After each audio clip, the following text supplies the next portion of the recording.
பயணம் பண்ணக்கூடிய இனி வரக்கூடிய நபர்களும் ஒவ்வொரு பிரான்ச். ஸோ ஒவ்வொரு பிரான்ச் உங்க கேர் ஆஃப்ல ஒரு 6 பிரான்ச் ஓபன் ஆயிருக்கும். இந்த 6 பிரான்ச்சுக்கு நீங்க எவ்வளவு முதலீடு போட்டீங்கன்னா ஒண்ணுமே இல்லை. ஏன்னா நம்ம கொடுத்த காசு பொருள் வாங்கிட்டோமே. அப்ப ஜீரோ இன்வெஸ்ட்மெண்ட்ல எவ்வளவு பிரான்ச் வேணாலும் நம்ம ஓபன் பண்ணிக்கலாம். ஸோ அந்த மாதிரி ஒரு 6 பிரான்ச்சா இங்கிட்ட ஒரு 3 பிரான்ச் வந்து ஒரு 3 பிரான்ச் ஓபன் ஆகிறப்போ என்ன விற்பனை நடக்குது? 1,20,000 1,20,000 விற்பனை, அதுக்குண்டான வருமானம் 10,800 ரூபாய் கிடைச்சிடும். இது மாதிரி நம்ம கேர் ஆஃப்ல டீம் கூட கூட மேன் பவர் கூட கூட விற்பனை கூடும். விற்பனை எந்த அளவுக்கு கூடுதோ அதுக்கு ஏற்ற மாதிரி உங்க வருமானமும் கூட ஆகும். ஒரு 10 லட்சம் பிசினஸ் நடக்குதுன்னா உங்களுடைய அந்த வார வருமானம் 1,20,000 ரூபாய். இது மாதிரி நம்ம டீம்ல ஒரு 100 பேர் வந்துடுறாங்க. ஸோ பிசினஸ் கூடுமா குறையுமா? கூடத்தான் செய்யும். அப்போ ஒரு 17 லட்சம் பிவி நடந்துச்சுன்னா 7 நாள் வருமானமா அதிகபட்ச வருமானமா ஒரு வாரத்துக்கு கிட்டத்தட்ட 2,10,000 ரூபாய் கிடைக்கும் ஒரு வாரத்துக்கு வருமானம். ஸோ இது மாதிரி நம்ம மூலமா எவ்வளவு மக்கள் எவ்வளவு பிரான்ச் உருவாக்குறோமோ அந்த பிரான்ச்சை பொறுத்து விற்பனையை பொறுத்து உங்களுடைய திறமைக்கு ஏற்ற மாதிரி வாரம் வருமானம் வாங்கலாம். ஸோ இவ்வளவு வருமானம் யாரு தர்றா? ஸோ நம்மளுடைய மேனேஜ்மெண்ட் பார்த்தாச்சுன்னா MI lifestyle marketing global private limited. நம்மளுடைய ஹெட் ஆஃபீஸ் வந்து டெல்லியில் இருக்கு, ரெஜிஸ்டர் ஆஃபீஸ் சென்னையில் இருக்கு. ஆல் ஓவர் இந்தியா முழுக்க கிட்டத்தட்ட 850 அவுட்லெட்டுக்கு மேல இருக்கு. நமக்கு இந்த வியாபாரத்தை ஆரம்பிக்கிறது போடியில் இருக்கிற அவுட்லெட்லயே பர்ச்சேஸ் பண்ணிட்டு நம்ம இந்த பிசினஸை ஸ்டார்ட் அப் பண்ணிக்கலாம். நெக்ஸ்ட் ஸோ கம்பெனியோட லீகல் டாக்குமெண்ட்ஸ் எல்லாமே ப்ராப்பரா இருக்குது. இன்கார்பரேஷன் சர்டிபிகேட், ஃபிக்கில மெம்பர்ஷிப்பான சர்டிபிகேட், ஐஎஸ்ஓ சர்டிபிகேட் எல்லாமே இருக்குது.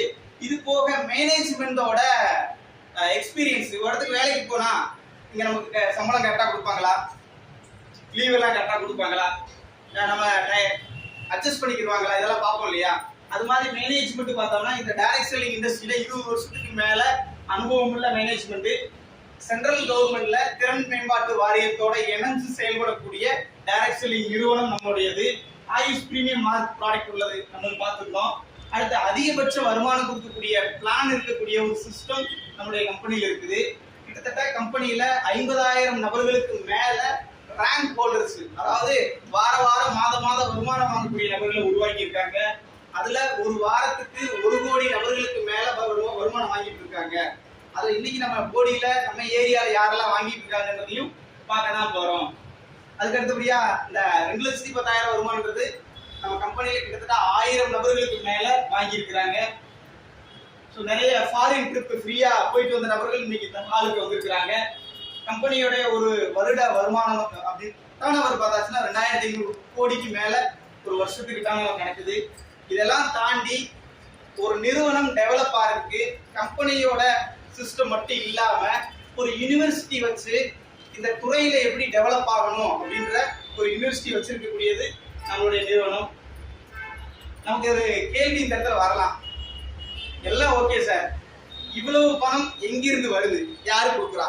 நான் காசு கொடுக்குறேன், பொருள் கொடுத்துட்றாங்க, டிஸ்கவுண்ட் கொடுத்துட்றாங்க. என் ஃப்ரெண்டு காசு கொடுக்குறாங்க, அவங்களுக்கும் பொருள் கொடுத்துட்றாங்க, அவங்களுக்கும் டிஸ்கவுண்ட் கொடுத்துட்றாங்க, அவங்களுக்கும் வருமானம் தராங்க.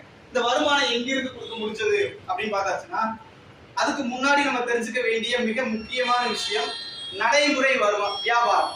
இன்னைக்கு நடைமுறை வியாபாரம், இன்னைக்கு ஒரு 100 ரூபாய்க்கு நம்ம ஒரு பொருள் வாங்குறோம் அப்படின்னா அந்த பொருள் தயாரிக்கக்கூடிய இடத்துல 100 ரூபாயை காட்டிலும் கம்மியா இருக்குமா கூட இருக்குமா? இந்தியன் கமர்ஷியல் ஆக்ட் படி ஒரு பொருள் மேனுஃபேக்சர் பண்றாங்கன்னா அந்த கம்பெனியுடைய லாபம் உள்பட வெறும் 30% தான். 100 ரூபாய் பணம் கொடுத்து நம்ம பொருள் வாங்குறோம்னா அந்த பொருளோட உண்மையான விலை வெறும் 30 ரூபாய். நம்ம கைக்கு வரும்போது 100 ரூபாய், மிச்சம் 70 ரூபாய் யாருக்கு போச்சு? பொருள் வாங்குறது நம்ம கம்பெனி இங்க இருக்கு. இடையில இருக்கக்கூடிய இடைத்தரகர்களுக்கும் விளம்பரத்துக்கும் தான் 70 ரூபாய் பணம் போச்சு.